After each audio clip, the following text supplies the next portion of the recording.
حضور کی جو شان ہے، میرے آقا کا جو مقام ہے، مرتبہ ہے، ان کو گٹانا نہ کسی کے بس میں ہے تو نہ کوئی گٹا سکتا ہے۔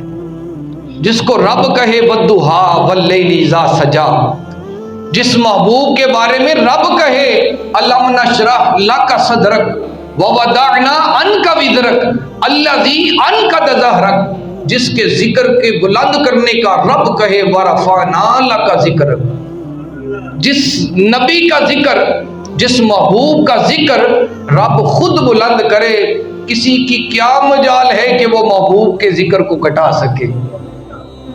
کسی کی کیا مجال ہے؟ زمانے میں بڑے آئے، بڑے گئے، بڑے آئیں گے، لیکن نہ میرے محبوب کی شان کو کوئی گٹا سکا ہے نہ کوئی گٹا سکے گا۔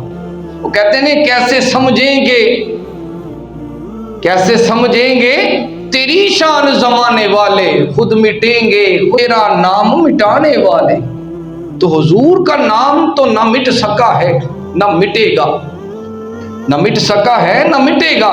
یوں اللہ نے سورۃ احزاب میں جو اپنے محبوب کی عزت و ناموس کا تذکرہ کیا، خالق کائنات نے ارشاد فرمایا یا ایھا الذین آمنوا لا ترفعوا اصواتکم فوق صوت النبی۔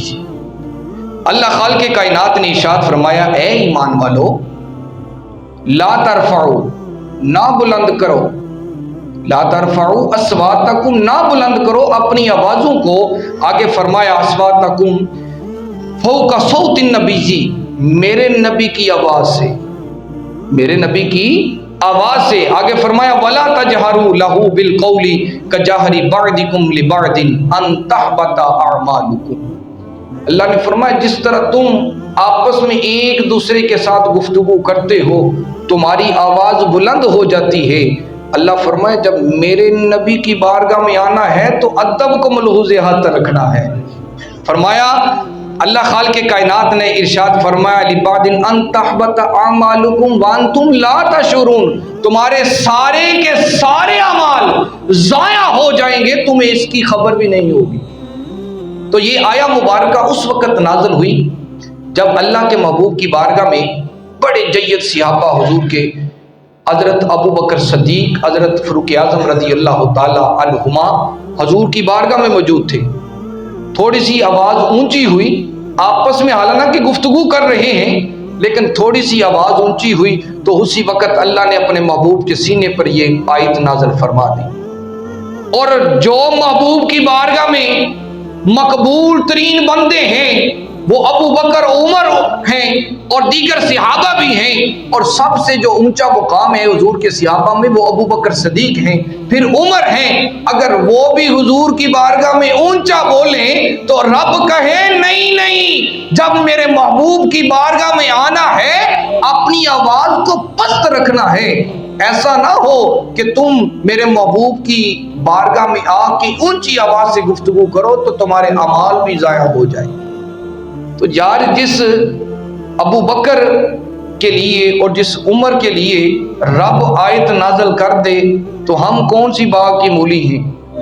اور یاد رکھیے جس طرح حضور کا ادب و احترام حضور کے زمانہ میں موجود تھا، ضروری تھا، اور آج اگر روضہ رسول پر جائیں تو وہاں بھی یہ آیت یا ایھا الذین آمنوا لا ترفعوا اصواتکم فوق صوت النبی ولا تجہروا لہ بالقول کجہر بعضکم لبعض ان تحبط اعمالکم وانتم لا تشعرون۔ یہ آج بھی مدینے کی سرزمین میں میرے حضور کے روضہ انور پر یہ آیت اسی طرح لکھی ہوئی ہے۔ تو حضور کی بارگاہ میں آپ جائیں تو اس ادب سے جائیں، اس احترام سے جائیں کہ آپ کی زبان سے الفاظ بھی نہ نکل پڑے۔ یہاں تک حضور کے ادب کو ملحوظ خاطر رکھا گیا ہے۔ تو اس آیہ مبارکہ کی جو میں مفہوم بیان کرنے جا رہا ہوں کہ اللہ نے اپنے محبوب کے ادب و احترام کے لیے یہ فرمایا کہ میرے حبیب کی بارگاہ میں آؤ تو ان آداب کو ملحوظ خاطر رکھو۔ اللہ خالق کائنات نے ارشاد فرمایا کہ میری حبیب کی آواز سے تمہاری آواز بلند نہیں ہونی چاہیے۔ یہ نہ سمجھنا کہ میں بڑا متقی پرہیزگار ہوں، میں نمازی ہوں، حاجی ہوں، قائم اللیل ہوں، میں بہت بڑا عالم مفتی ہوں، بڑا مفسر محدث مفکر ہوں۔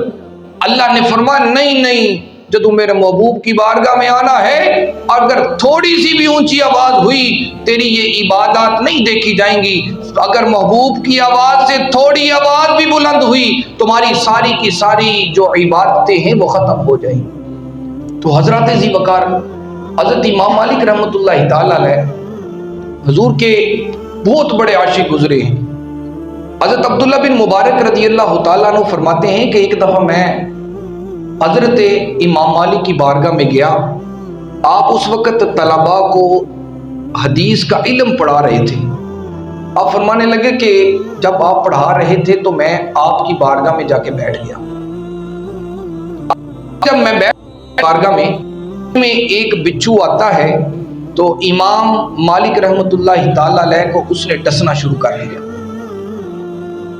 حدیث پڑھا رہے لیکن اس بچھو نے آپ کو ڈنگ شروع کر دیے، حتیٰ کہ تقریباً 17 ڈنگ جو ہے حضرت امام مالک رحمۃ اللہ تعالی علیہ کو اس بچھو نے مارے۔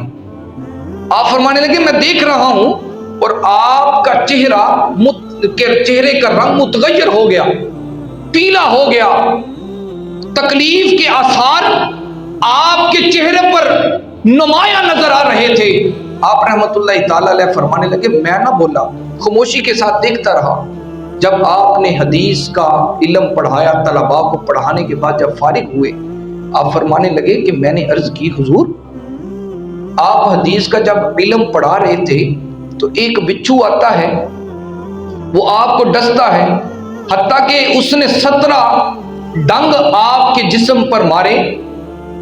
یقیناً آپ گن رہے تھے، تقریباً 17 ڈنگ آپ کے جسم پر مارے۔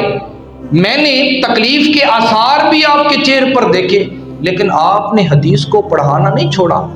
آپ نے فرمایا مجھے یہ گوارا ہی نہیں کہ میں اپنے محبوب کے فرامین پڑھا رہا ہوں اور ان کو چھوڑ کر میں بچھو کی طرف چلا جاؤں۔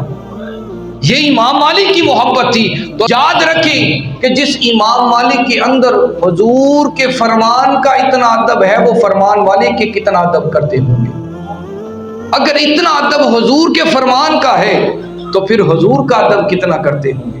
تو اسی طرح حضرت ذی وقار حضرت امام مالک رحمت اللہ تعالی علیہ کے ادب کی بات کی جائے تو آپ رحمت اللہ تعالی علیہ کے پاس ایک شخص آیا، آ کے آپ سے پوچھنے لگا حضور ایک مسئلہ ہے وہ پوچھنا چاہتا ہوں۔ آپ نے فرمایا کہ مسئلہ فقہ کا ہے کہ یہ حدیث کا ہے؟ مسئلہ حدیث کا ہے یا فقہ کا ہے؟ تو عرض کرنے لگا کہ حضور کی ایک حدیث ہے، اس کے بارے میں آپ سے معلومات چاہیے تھی۔ آپ رحمت اللہ تعالی علیہ فوراً اٹھ کے گئے، جا کے غسل کیا، خوشبو لگائی، نئے کپڑے پہن کے پھر آ گئے۔ آپ نے فرمایا ہاں بھائی پوچھ، اب کون سی حدیث کا کون سا مسئلہ پوچھنا چاہتا ہے؟ تو وہ عرض کرنے لگا حضور اگر گستاخی معاف ہو تو میں کچھ عرض کرنا چاہتا ہوں۔ آپ نے فرمایا بول۔ حضور میں آپ سے حدیث کا علم پوچھنے آیا ہوں، آپ اتنی دیر لگا کے آگے ہیں۔ حضور کے فرمان کا ادب دیکھیں۔ فرمانے لگے کہ میں گیا ہوں، جا کے میں نے غسل کیا، خوشبو لگائی، نئے کپڑے پہنے اور پھر میں اس قابل ہوا ہوں کہ حضور کے فرمان کو بیان کر سکوں۔ اتنا ادب، اتنا احترام۔ تو اسی طرح ایک روایت میں آتا ہے کہ حضرت امام مالک رحمۃ اللہ تعالی علیہ یہ وہ امام ہیں جنہوں نے قرآن کے بعد سب سے پہلی جو کتاب موطا امام مالک لکھی گئی وہ آپ رحمۃ اللہ تعالی علیہ کی تالیف ہے۔ یعنی حدیث میں جو سب سے پہلا جو مقام ہے کتاب کا وہ امام بخاری رحمۃ اللہ تعالی علیہ، ان کی کتاب بخاری کو، صحیح بخاری کو یہ درجہ دیا گیا۔ لیکن جو حدیث کی قرآن کے بعد جو سب سے پہلی کتاب لکھی گئی ہے اس کا نام ہے موطا امام مالک رحمۃ اللہ تعالی۔ یہ وہ امام ہیں جنہوں نے حدیث کی سب سے پہلی کتاب سلطنت عباسیہ کے دور میں جو ہے وہ تالیف فرمائی۔ حضرت امام مالک رحمۃ اللہ تعالی علیہ کے اندر عشق مصطفیٰ اس قدر تھا کہ آپ رحمۃ اللہ تعالی علیہ سے کسی نے پوچھا کہ حضور اب مکے کی سرزمین پر نہیں جاتے. تو آپ رحمۃ اللہ تعالیٰ علیہ فرمانے لگے کہ میں نے ایک دفعہ حج کیا ہے فرض کی ادائیگی کے لیے. آپ فرمانے لگے میں اس کے بعد مکے کی سرزمین میں نہیں گیا. تو وجہ پوچھی گئی آپ سے. تو آپ رحمۃ اللہ تعالیٰ علیہ فرمانے لگے کہیں مالک مدینے کی سرزمین کو چھوڑ کر مکہ کی سرزمین میں چلا جائے اور مالک کی روح وہاں ہی پرواز کر جائے. میرے دل کو گوارا نہیں کرتا کہ محبوب کے شہر کو چھوڑ کے کہیں اور مجھے موت آ جائے.